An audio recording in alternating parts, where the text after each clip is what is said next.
துரை வைகோ அரசியலுக்கு வர வேண்டும் என்று கூறியவர்கள் பழி சொல்லுக்கு ஆளாகவில்லை என்றும், வரக்கூடாது என்று கூறிய நான் வாரிசு அரசியலுக்கு வழிவகுத்து விட்டேன் என்று பழி சொல்லுக்கு ஆளாகியுள்ளதாக மதிமுக பொதுச் செயலாளர் வைகோ தெரிவித்துள்ளார்.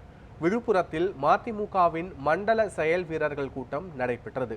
அதில் கலந்து கொண்டு பேசிய அக்கட்சியின் பொதுச் செயலாளர் வைகோ, மதிமுக அழிந்து விட்டது என்று கூறியவர்களுக்கு மத்தியில் பல துரோகங்களை தான் பார்த்துள்ளதாகவும், துரோகங்கள் தனக்கு புதிதல்ல என்றும் தெரிவித்தார்.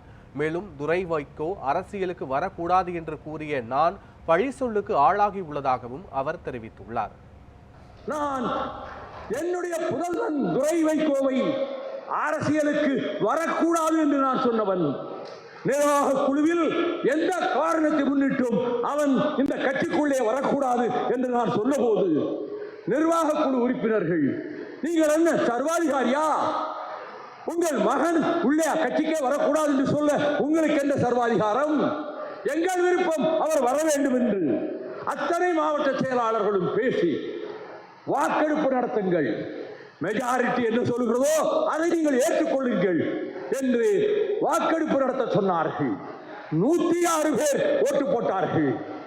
அதில் 104 பேர் அரசியலுக்கு துரை வர வேண்டும் என்று தீர்ப்பளித்திருந்தார்கள். கட்சியின் 99% பேர் ஒரு முடிவெடுக்கும் போது அதை நீங்கள் எப்படி தடுக்க முடியும்? நீங்கள் சர்வாதிகாரியாக மாறக்கூடாது என்று அவர்கள் சொன்ன நிலையில், அந்த சூழ்நிலையில் தான் அவன் அரசியலுக்கு வர நேர்ந்தது. நான் விரும்பவில்லை, வரக்கூடாது என்று சொன்னேன். ஆனால் வந்ததனால் இன்று பழிச்சொல்லுக்கு நான் ஆளாகி நிற்கிறேன். வாரிசு அரசியல் பேசியவர் என்று பழிச்சொல்லுக்கு ஆளாகி நான் நிற்கிறேன்.